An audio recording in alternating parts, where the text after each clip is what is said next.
Thank you all for coming. There is so much energy in this room today. My name is Carolyn Kirk. I'm the Executive Director of the Mass Tech Collaborative. I'm going to be the MC for today, and we're going to get right underway. Lieutenant Governor Polito, Secretary Keneally, thank you so much for being here today, and all of our guests.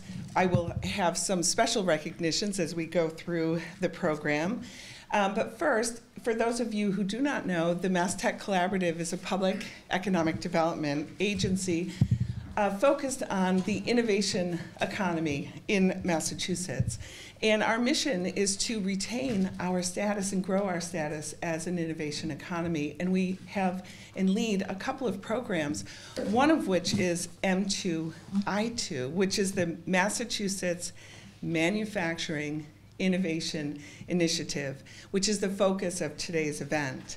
And here in Massachusetts, we are blessed with a strong economy. And the problem with being number one in so many different categories is they come for you, right? So one thing is clear, we need to continue to invest in our core strengths, R&D, in our innovation sectors, and in our partners of higher learning. So today at Bridgewater State University, and gosh, the campus looks beautiful today. It really does. It really does. And our friends from Stonehill College today are here as well, and MIT. And so we're here to celebrate and to announce a couple of things. But first, I want to bring up two leaders who have gone on this journey with us through the M2I2 program, which is not an easy program to participate in. There are a lot of requirements. You'll be hearing more about that. Frederick W. Clark Jr. is the 12th president in Bridgewater State University's 178-year history, and his alma mater. Governor Charlie Baker appointed President Clark to serve as a delegate on the New England Board of Higher Education, and the president is also the chair of the Metro South Chamber of Commerce Board of Directors, highlighting his focus on economic development in the region. And Reverend John Denning, who is also going to come up with the president, has been president of Stonehill College since July 2013, when he became the 10th president in the college's 65-year history. Reverend Denning was formerly the vice president for student affairs and the vice president for mission at the college. Prior to arriving at Stonehill, the Reverend was also a campus minister here at Bridgewater State. He's also active in the local community, serving on the boards of My Brother's Keeper in Easton and Father Bill's and Mainspring Coalition for the Homeless in Brockton. Please join me in welcoming President Clark and Reverend Denning.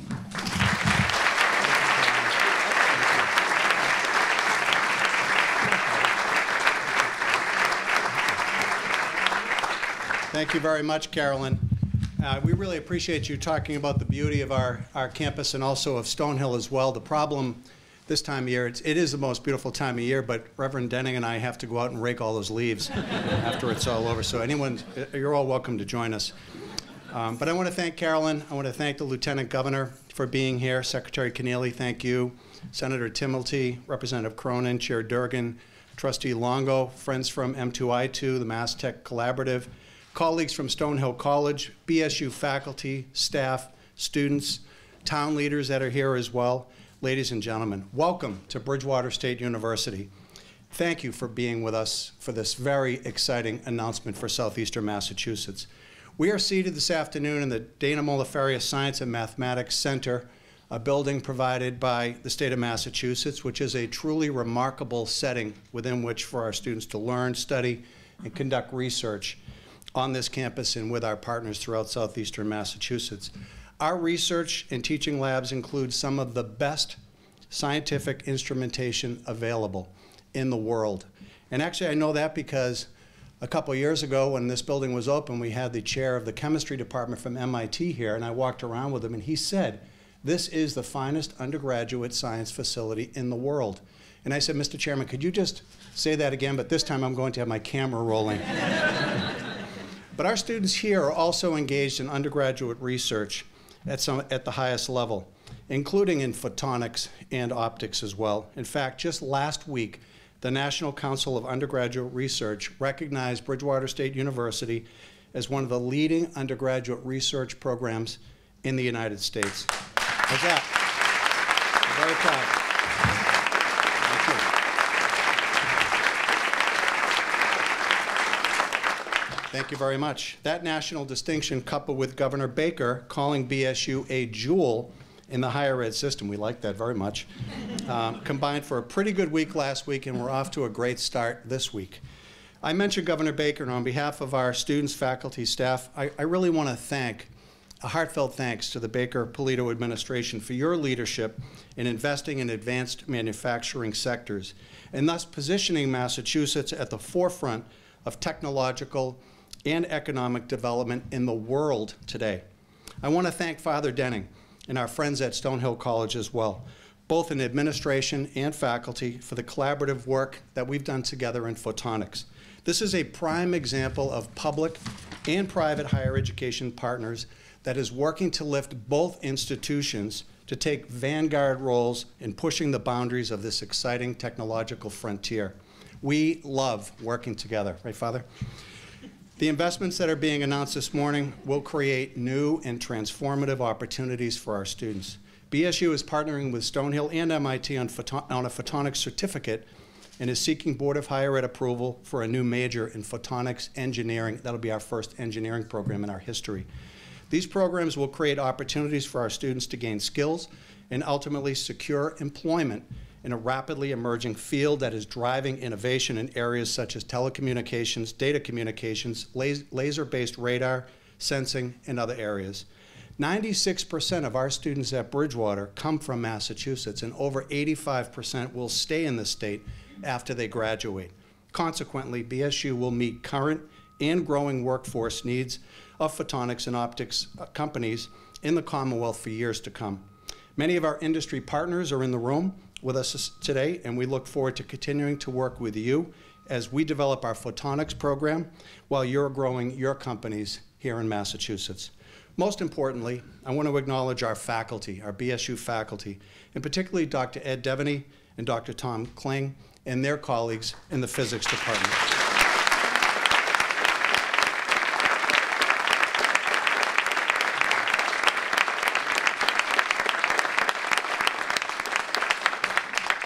We would not be here today if it wasn't for their vision and their hard work over a 20-year span, working with our students and many of our graduates as well, in collaboration with our friends and peers at Stonehill.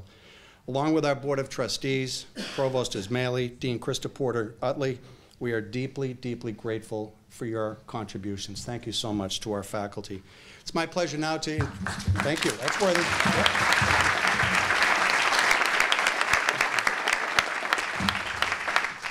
It's my pleasure now to introduce my partner and friend, Father Denning. Thanks so much. Yep.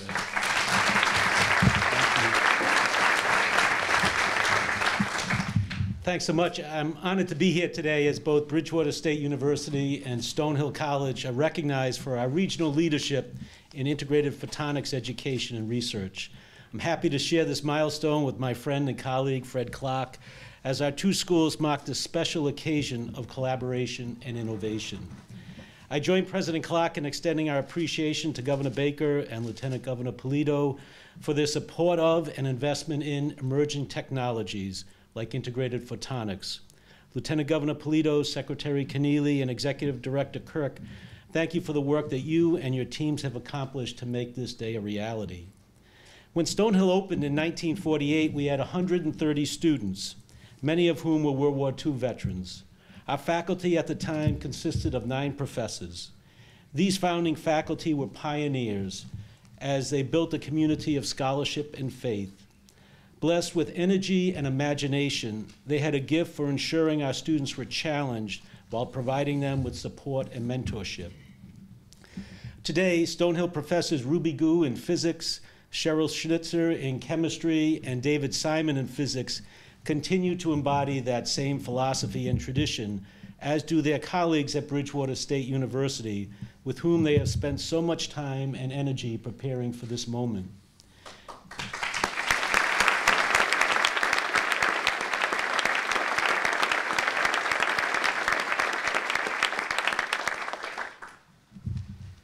I never thought I'd be saying photonics so much as I have the past year and a half. Their initiative and ability not just to see opportunity, but to develop it and bring it to fruition has been essential to the advancement of integrated photonics at Stonehill. In working with Massachusetts Institute of Technology and Bridgewater State University to develop a new photonics certificate, we have brought together industry, government, and higher education to provide practical training and reinforce that southeastern Massachusetts is an emerging photonics hub with a strong pipeline of talented, highly skilled graduates. Today, our schools are leading the way in the advancement of integrated photonics. As a result, our students are well positioned to enter industry or graduate school in areas such as electrical or biomedical engineering, medicine, and physics. I am so grateful for this partnership that will expand the economy and assure our graduates enter the workforce with confidence, skills, and knowledge to flourish. Thank you for your support and partnership, and especially for the wonderful opportunity to make a positive difference in the lives of our students and our economy for today and for tomorrow. Thanks again. I do want to point out that if there are any detailed scientific questions about photonics, Father Denning would be happy to answer them. I am so honored, truly honored, to introduce our next speaker, Lieutenant Governor Karen Polito. I would just like to say welcome home, and I say welcome home when she got out of the car. She has begun her second term as Lieutenant Governor in January of this year. She has crisscrossed the Commonwealth, meeting with leaders and citizens in all 351 cities and towns. She has been to Bridgewater State University countless times. But actually this morning I counted them. It's a lot. Right. We were with fire chiefs. We were with a work group to combat opiate addiction. We were with our ICE program serving intellectually challenged high school students. She helped us raise funds for our paid internship program, et cetera, et cetera. She's been here so many times, we decided we will ask her to be our commencement speaker, and we'll give her an honorary degree to make her a BSU Bear. She is a BSU Bear.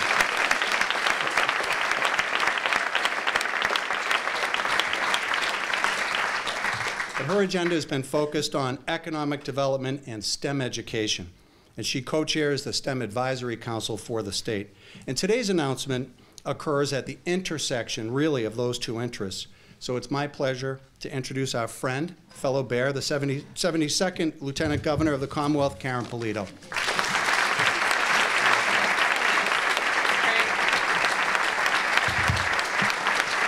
Good afternoon. It is always a pleasure to come back to this fantastic campus. Every time I come, it seems like something new is happening, including today.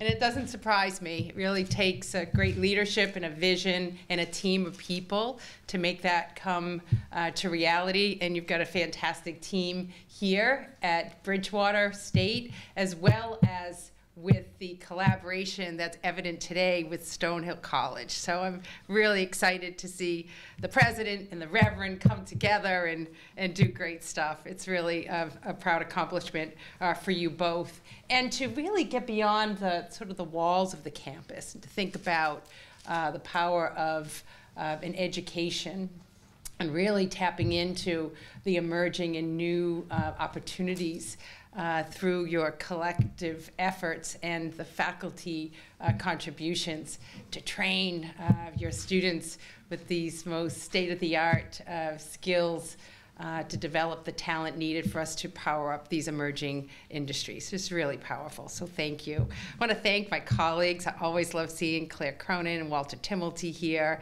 Thank you. I know Senator Pacheco couldn't be here. He's overseas at the moment. But you just have an amazing delegation of talent here that's always going to bat for this region and for these institutions. So thank you so much. I really appreciate the opportunity to work with you. Great to see Carolyn Kirk and Secretary Keneally, who you'll be hearing from, and Ira is a fixture when it comes to M2I2. They all go in one sentence, so it's great to have you here today. So I've had an interesting day. It always seems to be the case when instead of heading into Boston today, I had a field day. And I always love the field days, as the president knows, gives me an opportunity to really get a sense of what's happening in the communities and in the regions of the Commonwealth. But everywhere I go in this Commonwealth, I bump into innovation, because this is truly a place, a state, a Commonwealth where we are known as an innovation champion, but innovation is everywhere. And so this morning I started off in Rochester. Thankfully, we're in the same region all day, which is really unusual. So I started off in Rochester, and you come off the highway there, and we got a little off the path, and right in front of us was, it looked like an oasis, but it was real, a cranberry bog that was being harvested. And the reason why we're there is because cranberry bogs, are known for being part of our industry in Massachusetts for over 200 years. But they, like others in industries, need to be updated and modernized. And in order to be competitive as a cranberry grower, they need to innovate the bogs. So we were able to grant some dollars to help these farmers bring better water sprinkler systems, automation, redesign of bogs so that they can create more variety, which is a thing when it comes to cranberry growing. So just an example right in your backyard, innovations in a cranberry bog.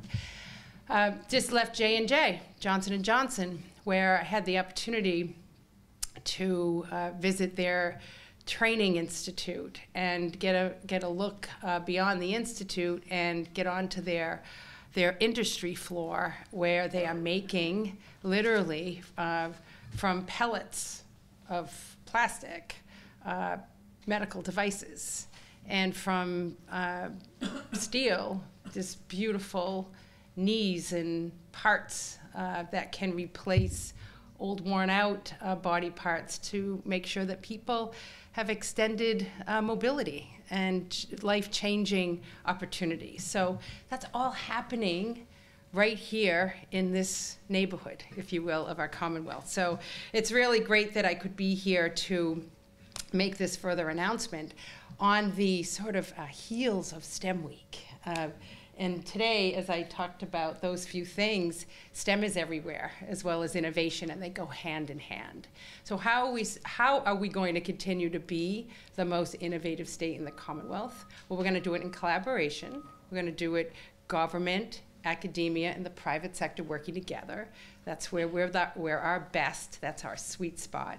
But it clearly will require us to develop programs that can develop the talent, because that truly is the heart and soul behind the innovation economy in our Commonwealth.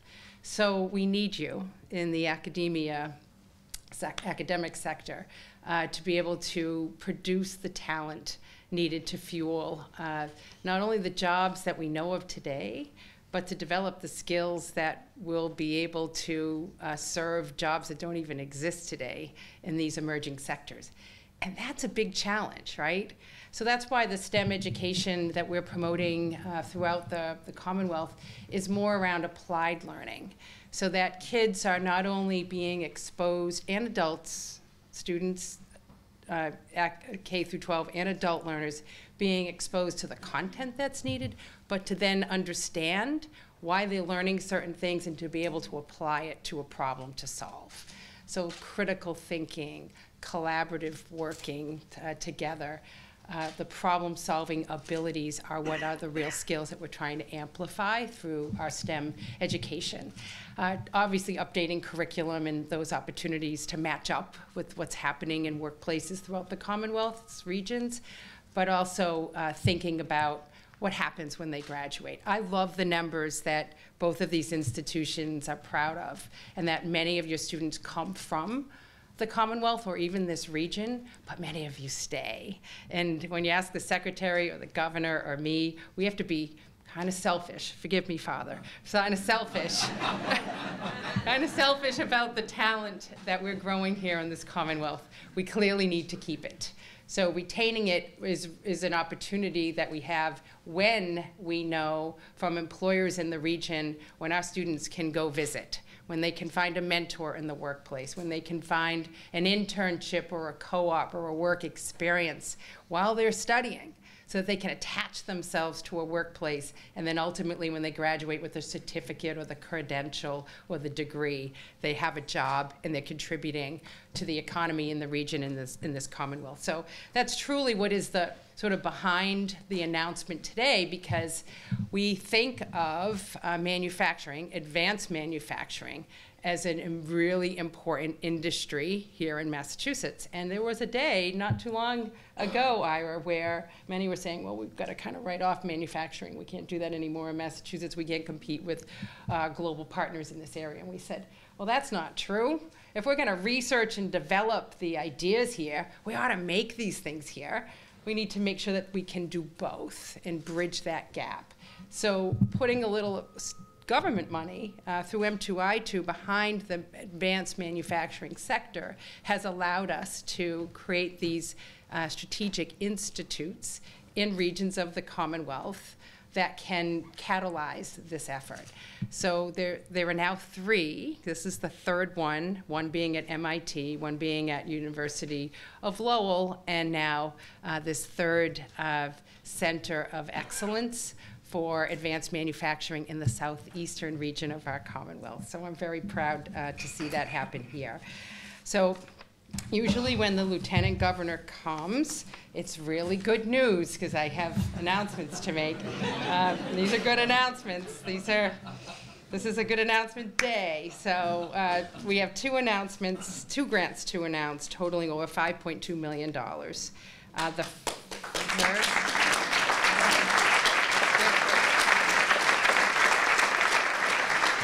So the first announcement is to the Southeastern Massachusetts Lab for Education and Application Prototypes, SEMA LEAP. So if that's what you want to call it, it's going to be SEMA LEAP, a regional integrated R&D hub for photonics. And the grant that is being awarded to these 2 great institutions is $3.8 million. So congratulations.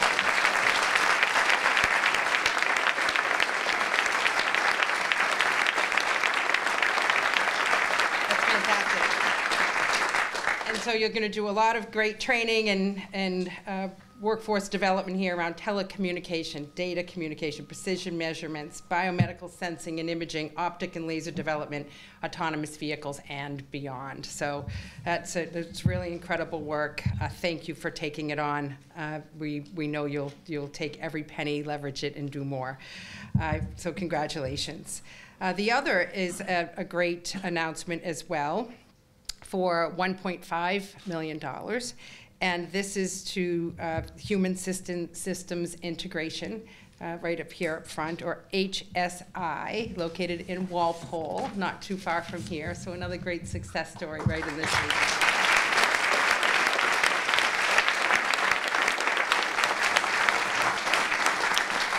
They'll work with their industry partner, UMass Lowell, on flexible hybrid electronics. We'll break that down, and I'm sure you will have an opportunity to explain it further. But if you think about taking the technology and embedding it into the fibers of clothing, and then having that clothing, that fabric, on a military professional. Picture that person in flight, on a mission, and being able to take the sensors in that clothing and be able to transmit data in real time to a control center that can understand the conditions that this military person is under, and then be able to analyze that and be able to better serve that individual to do their job for all of us. I mean, that's really profound work, and we really are so grateful that you are studying this in depth, but also creating the talent needed, not only on the research and development side, but on the production side, and making these materials available to the Air Force and other military purposes for the work that they do for all of us. So to date, while we are making a $100 million investment in M2I2, we have released grants totaling $60 million. And I truly, truly believe it because I see it, and I know the Secretary does as well, that these dollars in partnership with the private sector and these academic institutions is helping these industries not only emerge but grow.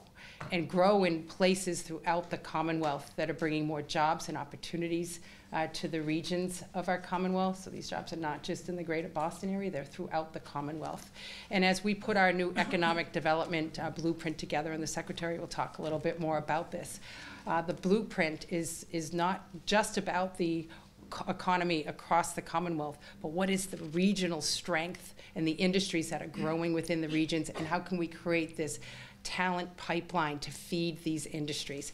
Well, one of the ways we're doing that is through research institutes like this and partnerships to develop the talent through Bridgewater and Stonehill, UMass Lowell, MIT, and others. So this is innovative in itself. It's a model that we sort of created here in the Commonwealth of Massachusetts, and I think it's just one more example of why I feel Massachusetts and its economy is growing, more opportunities and more opportunities for a good quality of life right here. So thank you all. You're all in this room for a reason. You're all playing in this space for a particular opportunity, and you're all contributing in an immense way.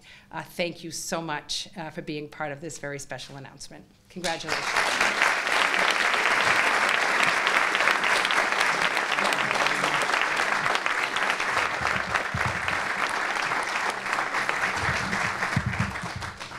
Thank you. We also have here Shana Barnes from the Office of Congressman Stephen F. Lynch. Shana, if you could, thank you for being here. Our federal partners are really important to this endeavor. Thank you, Lieutenant Governor, for that announcement. Really exciting. We're excited about both awards and what they mean for the photonics industry in the region and across the state, and for companies like HSI who are building innovative products.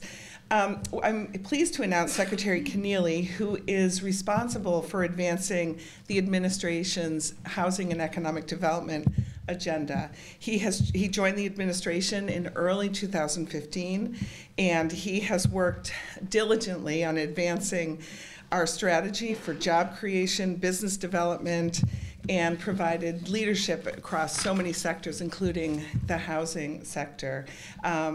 And brings a background, I know, today we're talking about economic development, which we're really excited to be talking about. Brings a long career in the private sector, and that has helped inform his work. I've worked with Secretary Keneally since 2015, and it's my pleasure to introduce him now. Thank you.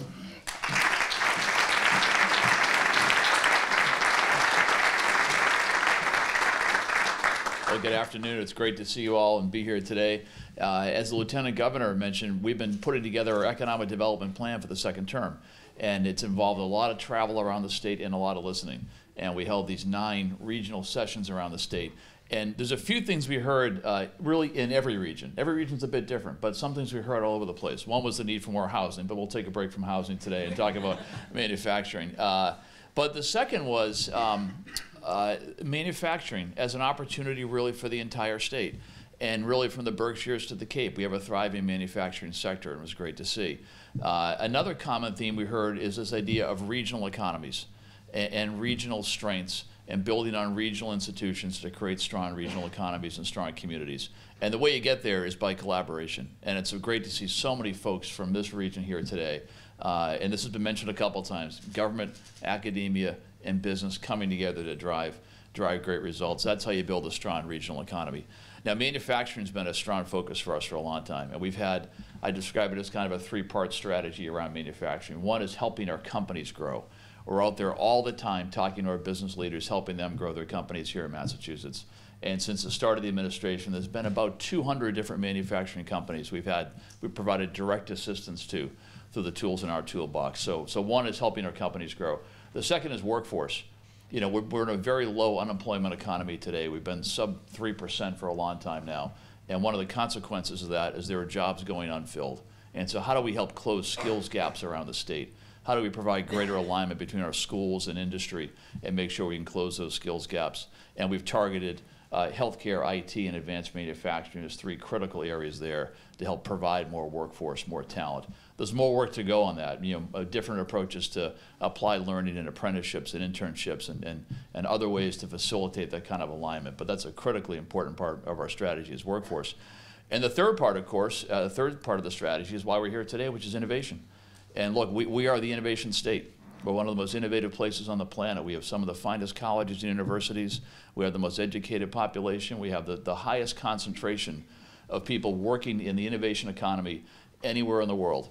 And so for government to make investments in academic R&D through the M2I2 program, it's a really smart way for us to help our state compete.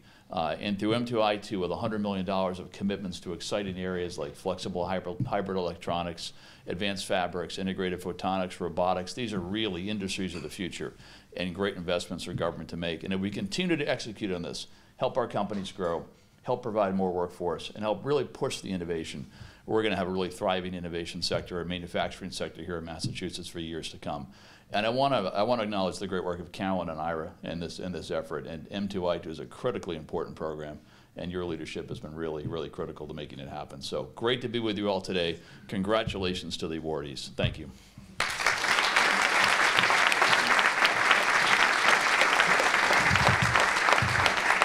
Thank you, Secretary Keneally. The Secretary is the chairman of the Mass Tech Collaborative Board, so I appreciate those kind words.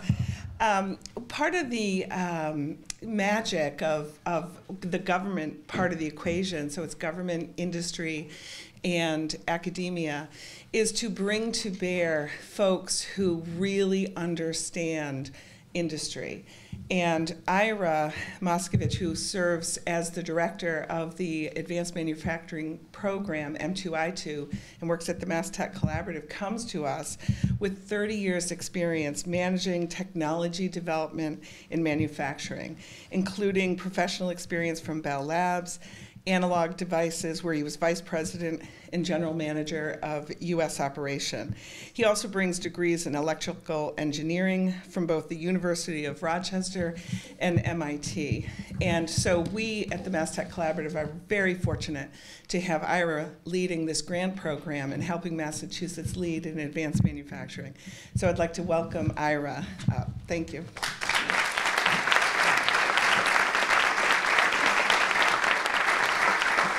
Yeah, thank you, Carolyn. I'd also like to acknowledge my my colleague on M2I2, Farad Vazigu. Maybe you can raise your hand. Also 30 years of industry experience, and we divide up all of our pipeline of projects between us. And these two actually were Farad's that he mostly shepherded through. So thank you for working on this for over a year, by the way, on getting these projects done. So my role here is to give you a little bit of a deep dive on these two projects and why they're so impactful and why they're so important. So let me start with the SEMA LEAP. How many of you remember transistor radios? I'm amazed you would admit that. It's from the 60s, but we all had one, right? And if you, for those of you earlier in your career or won't admit it, they were a box about this big, right? And they were plastic, colored plastic. Mine was an AM radio, so the cool kids had FM, AM, but mine was AM.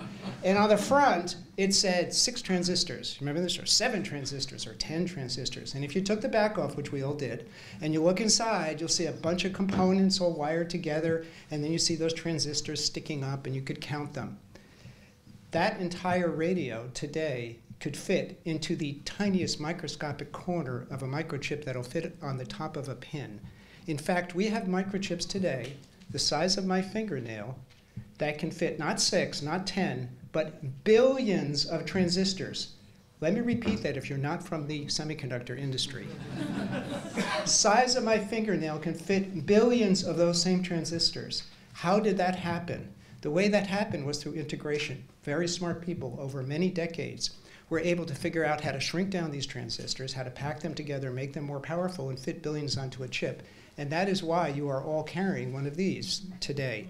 And that is how everything you have with a power switch works. We have integrated electronic technology. Photonic devices are not integrated today, for the most part. For those of you wondering what they are, I'm not looking over here, sorry.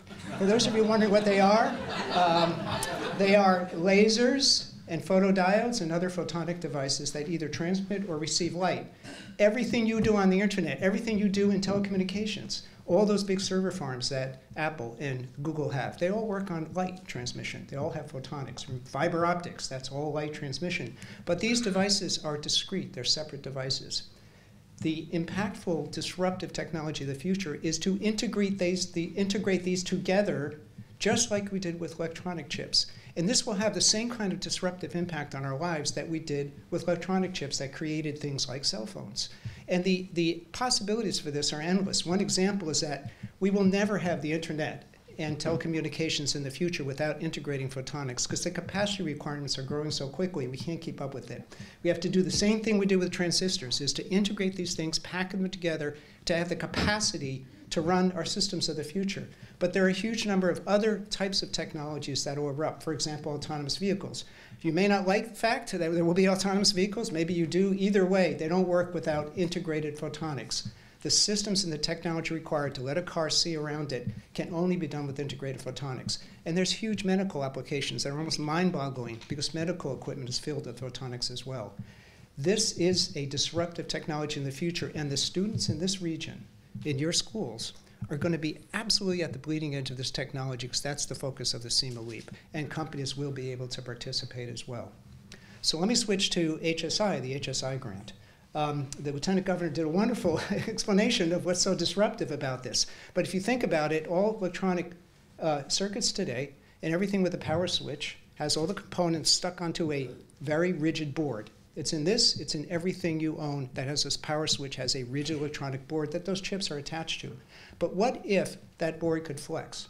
What if you could have that same kind of functionality and you could conform it to any surface, such as the Lieutenant Governor said? It could be inside your clothes, against your body. It could be measuring all of your physiological systems, your health. Now, some of you may not want your health monitored like that, but if you're an Air Force pilot, for example, or if you're a war fighter, this could save your life. Think about the firefighters running into those fires in California right now. Many of them lose their lives because their body's overcome, but if you could pull them back by monitoring their systems, you can save lives. And I want to mention one other thing, which is a lot of us get to a point, many of you will if you're not there, where you have elderly parents who desperately want to stay in their home, but they have health problems. Some of you, like me, may live 4 hours from those elderly parents who are insisting being in their homes. And if you had a way, without them even being, without it totally conforming to their body or in their clothes, without it being completely transparent to them, that they and their doctors and their sons 4 hours away could know exactly what's happening with their health, what is generally a nightmare could be an incredibly different situation. So this is extremely impactful also. Flexible electronics will change the entire technology of the future, and HSI, through this grant, will be developing a manufacturing platform that can actually develop and manufacture such things right here in Massachusetts. So that's why these are so impactful. I want to close just very quickly with calling out a couple of people here who are here. This collaboration between Stonehill, BSU, and MIT is not simply that, but there's lots of tentacles now going out. We have Paul Giodakis, sorry Paul, I told you I was going to punch out, from Lincoln Labs, who is already collaborating with the folks here. Lincoln Labs being one of the world's most premier institutions for research, already collaborating with folks here that are going to be doing the leap. And on the HSI side, in addition to the partners that they have, they'll be reaching out to partners in NextFlex, which is the National Manufacturing Institute for Flexible Electronics. Ed Hendricks came, official from NextFlex, came all the way from California, thank you Ed, to join us today. So it's just an example of all the tentacles and partnerships that erupt when we're able to see these kind of technologies. Thanks very much.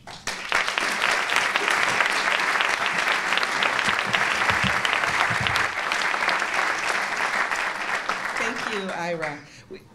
We're going to hear from our delegation. We have Representative Claire Cronin, who is elected to the Massachusetts House of Representatives for the 11th Plymouth District, which includes both Brockton and Easton. She's also a graduate of Stonehill College and Suffolk University Law School. You can go ahead and applaud, Father.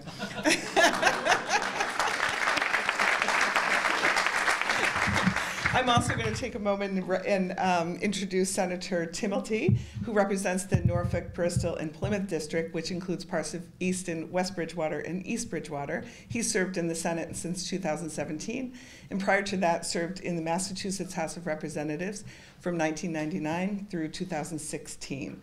Please join me in welcoming State Senator Timilty and State Representative Cronin.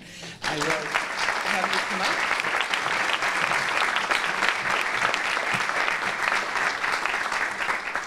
Senator Timilty is, as always, a gentleman, and he said ladies can go first. So you got me first. There's not a lot left to say. I mean, I think our speakers have pretty much laid out the manufacturing industry and the importance of it to Massachusetts. We in the House and the Senate have showed our commitment by our budgets and with the support of the administration. And when I talk about the administration, I have to give an extra special shout out to the Lieutenant Governor, because there is no one from the administration who has spent more time in my communities than the Lieutenant Governor. She is here every step of the way for us. And the proof is in the pudding. As you saw today, we got a big input right into both Easton and Bridgewater State, which is an economic driver for our region. I think, as I listened today, I think the value of my Stonehill degree just went up. And for my mother and brothers who went to Bridgewater State, so did theirs too. So,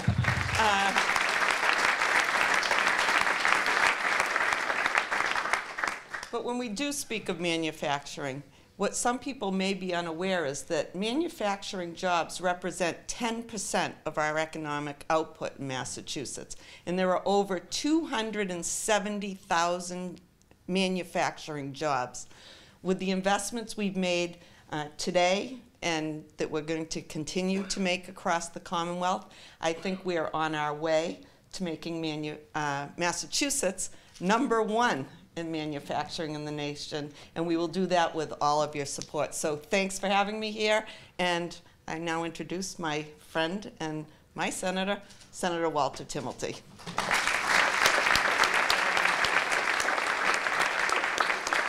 Thank you, Representative Cronin. As always, anybody who knows Rep. Cronin personally is incredibly gracious, and I also prefer to have Rep. Cronin speak ahead of me because I always learn from Rep. Cronin. And one thing I've learned over the years, Father, is what an outstanding institution Stonehill College, from your proud alum. And I'm honored to be on the dais here with President Clark and yourself. And even though Lieutenant Governor Polito and I are Boston College graduates, we, Father, do not have an issue with the fact that Boston College has a football game in late November with a small school in the Midwest. Some would call it the Stonehill of the Midwest, from what I understand.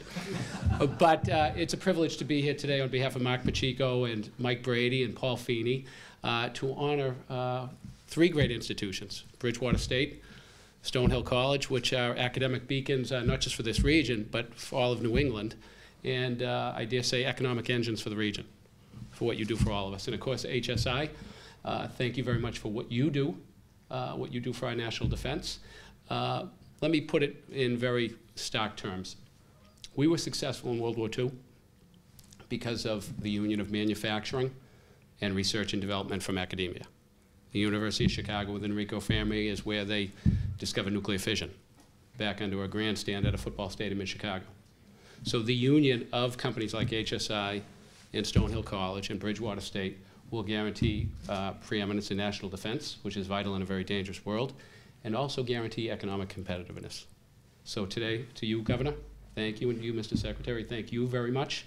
Governor, I've said this before and I'll say it again, you are the most hands-on Lieutenant Governor I've witnessed in my life. That's true. And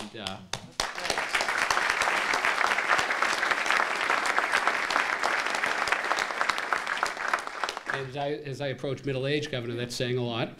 And to you, President Clark, I've known you since you ran Congressman Moakley's office, our legendary congressman, so well.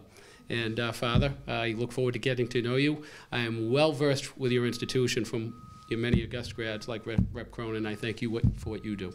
So thank you. This is a great day for us all. Thank you.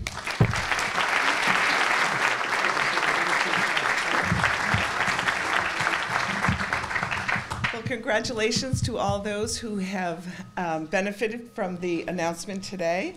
Thank you to Bridgewater State for hosting us. We also have Michael Dutton, the town manager of the town of Bridgewater, here today. Thank you for welcoming us to your beautiful community as well. There are refreshments available in the atrium in about 10 minutes. Tours will be offered of the lab facilities on the second floors for those of you who are interested. Thank you all for coming today.